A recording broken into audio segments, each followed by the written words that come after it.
बसंतपुर नाम का एक साधारण सा गांव था जहां लोग बड़े हंसी खुशी से रहा करते थे। लेकिन इस गांव में एक ऐसा रहस्य छुपा था जिसकी गूंज सदियों से सुनाई देती थी। इसी गांव में एक वृद्ध आदमी अपने बच्चों को कहानी सुना रहे थे। बच्चों, कहते हैं इस गांव के पार एक रहस्यमय किला है जो एक राजकुमार का है। लोगों का मानना है कि वह राजकुमार उसी किले में कई सालों से रहता है और यह भी कहते हैं कि वह राजकुमार कभी बूढ़ा नहीं होता। लेकिन अभी तक उस राजकुमार को किसी ने नहीं देखा है।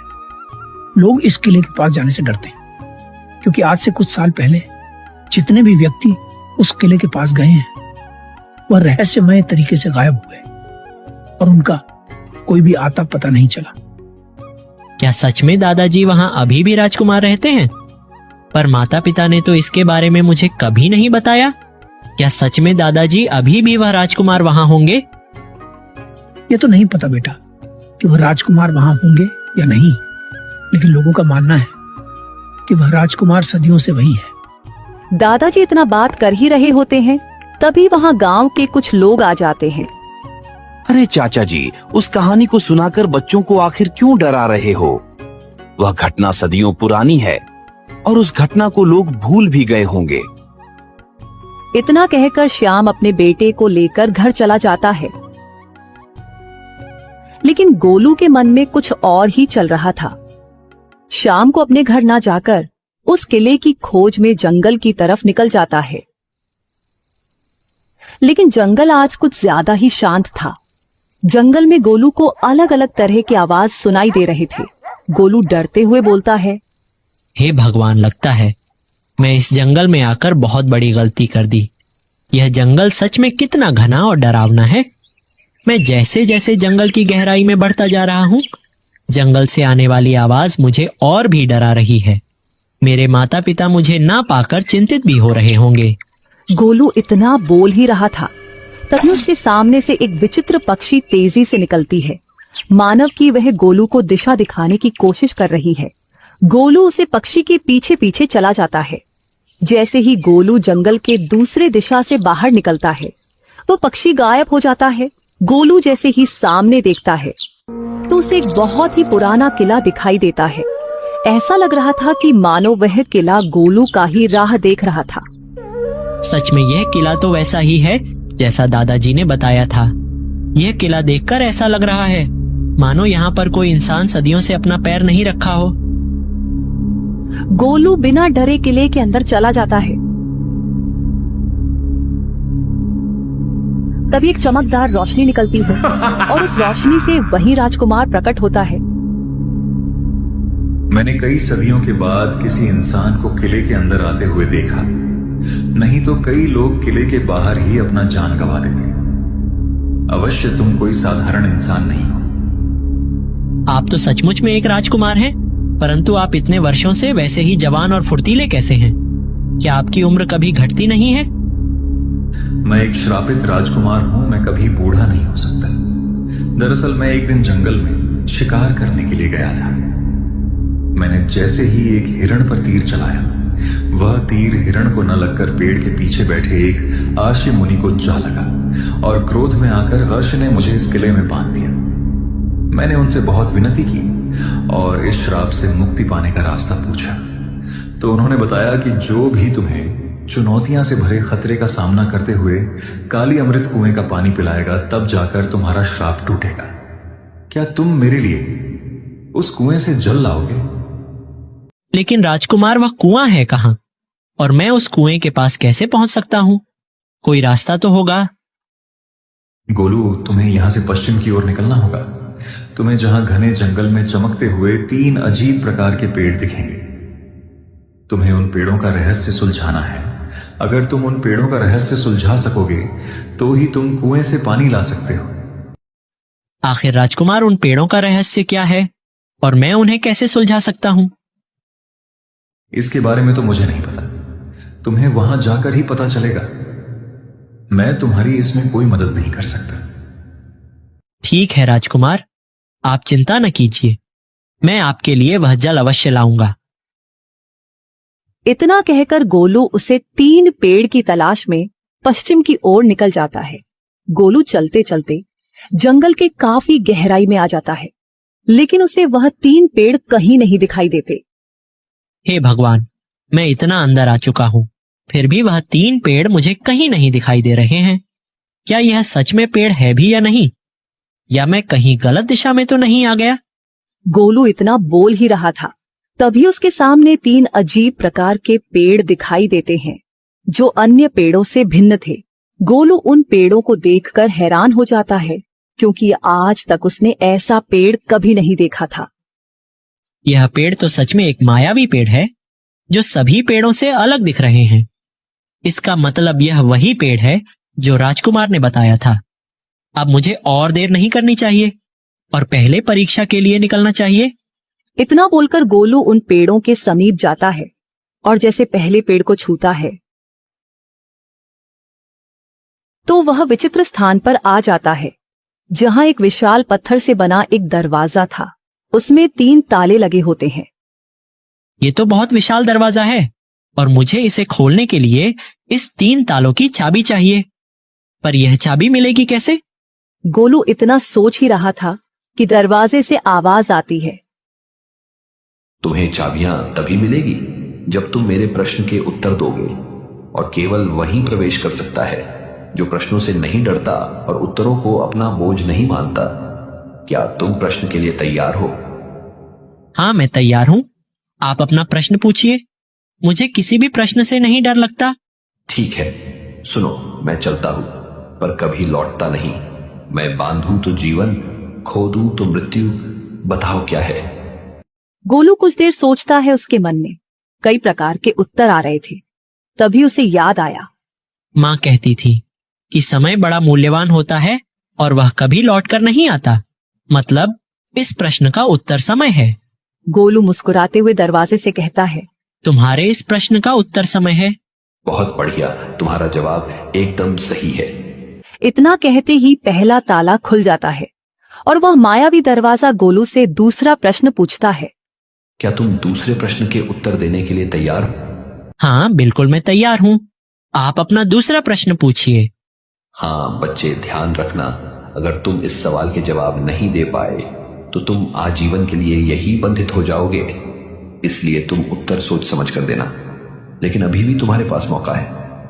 अगर तुम यहां से जाना चाहते हो तो जा सकते हो, लेकिन इस सवाल के बाद तुम यहां से बिना उत्तर दिए नहीं जा सकते। तो क्या सोचे, तुम सवाल के जवाब दोगे या फिर नहीं? गोलू थोड़ी देर सोचता है, फिर बोलता है,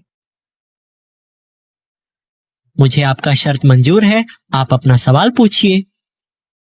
तो ठीक है, सुनो, जितना बांटू उतना बढ़ता हूं, जितना छुपाऊं उतना घटना हूं। इस प्रश्न का उत्तर दो। यह तो बड़ा आसान सवाल है। इसका उत्तर ज्ञान है। जो ज्ञान को जितना बांटता है वह उतना ही बढ़ता है।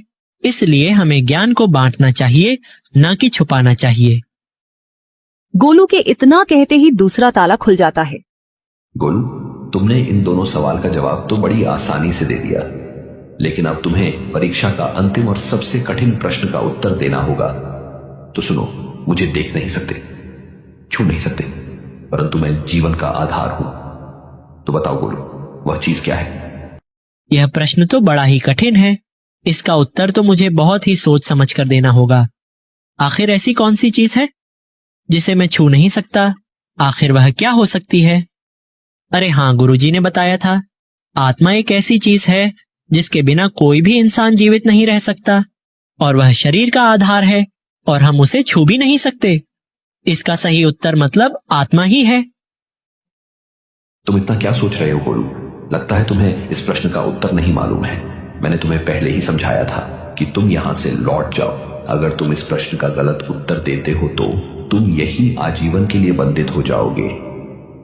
इस प्रश्न का उत्तर आत्मा है, क्योंकि आत्मा ही जीवन का आधार है और हम उसे छू नहीं सकते। गोलू के इतना कहते ही वह तीसरा ताला भी खुल जाता है। गोलू दूसरे ही पल वहां से गायब होकर उस मायावी पेड़ के पास आ जाता है, जहां अब केवल 2 ही पेड़ बचे थे। गोलू बिना देर किए दूसरे पेड़ को छूता है और एक विचित्र जगह पर आ जाता है। सामने एक बड़ा सा राक्षस खड़ा था। गोलू राक्षस को देखकर डर जाता है। गोलू, तुम्हारा इस भूत नगरी में स्वागत है। अच्छा हुआ तुम आ गए। मैंने कई महीनों से किसी भी इंसान को नहीं खाया है। आज लगता है कि मेरी वह इच्छा भी पूरी हो जाएगी। गोलू राक्षस के मुंह से इतना बात सुनकर डर जाता है और मन में बोलता है, अरे नहीं, यह राक्षस बड़ा ही दिनों से भूखा लग रहा है। लगता है मेरे बचने का रास्ता नहीं है। अब मैं क्या करूं? गोलू देखता है कि वह जितना डर रहा है वह राक्षस उतना ही बड़ा हो रहा है। गोलू को यह समझने में जरा भी देर नहीं लगती कि यह एक छलावा है और छलावा सिर्फ लोगों को डराने की कोशिश करते हैं। राक्षस, तुम मेरा कुछ भी नहीं कर सकते, क्योंकि मुझे पता चल गया कि तुम एक छलावा हो और तुम मुझे डराने की कोशिश कर रहे हो। लेकिन अब मैं तुमसे नहीं डरूंगा। गोलू को इतना कहते ही राक्षस घबरा जाता है और उसका आकार छोटा होने लगता है। राक्षस बोलता है, गोलू, तुमने मेरे इस मायाजाल को इतनी आसानी से कैसे समझ लिया? आज तक कोई भी इंसान मेरे इस मायाजाल को नहीं समझ पाया और मुझसे डर के अपना जान गंवा दिया। यह तो बड़ा ही आसान था। मैंने देखा कि जब तुम मुझे डरने की कोशिश कर रहे थे और मैं जितना ही ज्यादा डर रहा था तो तुम्हारा आकार बढ़ता जा रहा था, तो मैं समझ गया कि तुम एक छलावा हो। गोलू को इतना कहते ही वह राक्षस बिल्कुल छोटा हो जाता है और उसका माया जाल टूट जाता है। दूसरे ही पल गोलू उसे पेड़ के पास आ जाता है, लेकिन अब सिर्फ वहां एक ही पेड़ था। गोलू, तुम सच में एक बहादुर और बुद्धिमान लड़के हो। आज तक कोई भी इंसान मेरे एक भी पड़ाव को पार नहीं कर पाया, लेकिन तुमने बड़ी आसानी से इन दोनों पड़ाव को पार कर लिया। अब तुम्हारे लिए यह आखिरी पड़ाव है। मुझे उम्मीद है कि तुम इस भी पड़ाव को पार कर लोगे। और गोलू जैसे ही तीसरे पेड़ को छूता है तो वह एक ऐसी जगह पर आ जाता है जहां पर एक शेर एक हिरण पर घात लगाए बैठा था। वह हिरण घायल अवस्था में पड़ा हुआ था। अरे नहीं, यह शेर तो इस हिरण को मार देगा। मुझे इसकी जान बचानी होगी। गोलू अपनी जान की परवाह किए बिना दौड़कर जाता है और शेर के सामने खड़ा हो जाता है। रुक जाओ जंगल के राजा, तुम इस हिरण को नहीं मार सकते। इसने तुम्हारा क्या बिगाड़ा है जो तुम इसको मार रहे हो? हट जाओ इंसानी बच्चे, वरना मैं इस हिरण के साथ तुम्हें भी खा जाऊंगा। ठीक है, तुम इसके बदले मुझे खा जाओ, लेकिन इस हिरण को छोड़ दो। आखिर तुम इस हिरण के लिए अपनी जान क्यों गंवाना चाहते हो? मेरे पिताजी कहते थे, अगर किसी की जान बचाने के लिए तुम्हें अपना भी जान गंवाना पड़ जाए तो भी तुम पीछे मत हटना। ठीक है, अगर तुम अपना जान ही देना चाहते हो तो मेरा एक काम करो। हाँ बताओ जंगल के राजा, मैं तुम्हारा वह काम अवश्य करूंगा। तुम्हें यहां से कुछ दूर जाना है। वहां एक गुफा दिखाई देगा। उस गुफा में एक राक्षसी रहती है। उसने मेरे बच्चे और पत्नी को कैद कर रखा है। तुम्हें उस राक्षसी से मेरी पत्नी और बच्चे को छुड़ाना होगा। अगर तुम ऐसा कर पाए तो मैं तुम्हें और इस हिरण को भी छोड़ दूंगा। गोलू उसकी शर्त मान लेता है और उस गुफा की ओर चल देता है। थोड़ी देर में वह उस गुफा के पास पहुंच जाता है। जैसे ही अंदर जाता है तो वह देखता है कि सच में वह राक्षसी शेरनी और उसके बच्चे को एक पिंजरे में कैद कर रखी थी। तुम आ गए गोलू, मैं तुम्हारा ही इंतजार कर रही थी। तुम्हें उस शेर ने भेजा है ना, अपने पत्नी और बच्चे को छुड़ाने के लिए। लेकिन तुम यहां आ तो गए हो, पर बचकर नहीं जा पाओगे। देखो राक्षसी, मेरा तुमसे कोई आपसी शत्रुता नहीं है। तुम शेर के पत्नी और बच्चे को छोड़ दो। उसके बदले तुम जो कहोगी मैं वह करूंगा। ठीक है, मैं इन्हें छोड़ दूंगी, पर मेरे 3 सवालों का जवाब देना होगा। अगर तुम उस सवाल के जवाब देने में कामयाब हो गए तो मैं इन्हें छोड़ सकती हूँ। ठीक है, आप अपना सवाल पूछिए, मैं उत्तर देने के लिए तैयार हूं। ऐसी कौन सी चीज है जो जितनी निकालो उतनी ही बढ़ती जाती है? गोलू सोच में पड़ जाता है और काफी देर तक इस सवाल का जवाब ढूंढता है। तभी उसे कुछ याद आता है और मन में बोलता है, अरे हाँ, पिताजी ने जब मुझे खेत में गड्ढा खोदने के लिए बोला था, तो मैं जब उस गड्ढे से जितनी मिट्टी निकालता तो वह गड्ढा उतना ही बढ़ता जाता। तुम्हारे इस सवाल का जवाब गड्ढा है, क्योंकि गड्ढे से जितनी मिट्टी निकालोगे वह उतना ही बढ़ता जाता है। हाँ, तुम्हारा उत्तर बिल्कुल ठीक है। अब तुम मेरी दूसरे सवाल का उत्तर दो। 4 पैर हैं पर चल नहीं सकता, 2 पैर हैं पर दौड़ नहीं सकता, 1 पैर है पर उछल नहीं सकता। तो बताओ इस सवाल का जवाब क्या होगा? आपके इस सवाल में 3 उत्तर हैं। 4 पैर है पर चल नहीं सकता, इसका जवाब कुर्सी या मेज है, क्योंकि उनके पैर तो होते हैं लेकिन वह खुद से चल नहीं सकते। अब दूसरा, 2 पैर है पर दौड़ नहीं सकता, इसका उत्तर है पैजामा। अब तीसरा, 1 पैर है पर उछल नहीं सकता, इसका सही जवाब लाठी है। तुमने बिल्कुल सही जवाब दिया। अब तुम मेरी तीसरे सवाल का जवाब दो। बिना पंख के उड़ता हूं, बिना मुख के बोलता हूं, बिना पैर के दौड़ता हूं, तो बताओ वह कौन सा चीज है? गोलू अपनी आंखें बंद कर सोचने लगता है। तभी उसे हवा की एक धीमी आहट महसूस होती है और वह समझ जाता है कि इसका उत्तर हवा ही है। तुम्हारे सवाल का जवाब हवा है, जो बिना पंख के उड़ता है और बिना मुख के बोलता है और बिना पैर के दौड़ता भी है। गोलू के इतना कहते ही वह राक्षसी शेर में बदल जाती है। गोलू, तुमने यह पड़ाव पार कर लिया। यह सब मेरा माया जाल था। तुम्हारी परीक्षा लेने के लिए मैंने यह सब किया। अब तुम उस काली अमृत कुएं का पानी ले जा सकते हो। शेर के इतना कहते ही गोलू उस जगह से अदृश्य होकर उन पेड़ों के पास आ जाता है। लेकिन अब वहां एक भी पेड़ नहीं होता, बल्कि वहां एक कला अमृत कुआं आ जाता है। गोलू समझ जाता है कि यह वही कुआं है जो राजकुमार को कैद से मुक्त कर सकता है। यह वही कुआं है जिसके बारे में मुझे राजकुमार ने बताया था। अब मुझे देर नहीं करनी चाहिए। मुझे इस कुएं का पानी लेकर जल्द से जल्द राजकुमार के किले में जाना होगा। इतना कहकर गोलू कुएं के पास जाता है और एक पत्र में जल को भरता है, जिसे लेकर वह उस किले की तरफ निकल जाता है।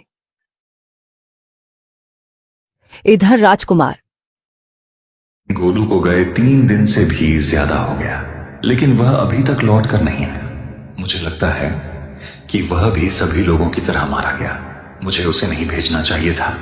आज तक कोई भी उस अमृत कुएं का पानी नहीं ला सका। राजकुमार इतना बोल ही रहे होते हैं, तभी वहां गोलू आ जाता है। गोलू को देखकर राजकुमार बहुत खुश होते हैं। गोलू राजकुमार को जल पीने के लिए देता है। राजकुमार जैसे ही जल को पीते हैं तो वह उस श्राप से मुक्त हो जाते हैं। गोलू अब वहां से अपने घर की तरफ लौट जाता है। उसके माता पिता इतने दिन बाद गोलू को देखकर बहुत खुश होते हैं। गोलू अपने माता पिता को सारी बात बताता है। उसने किस तरह से राजकुमार को उस श्राप से मुक्त करा दिया।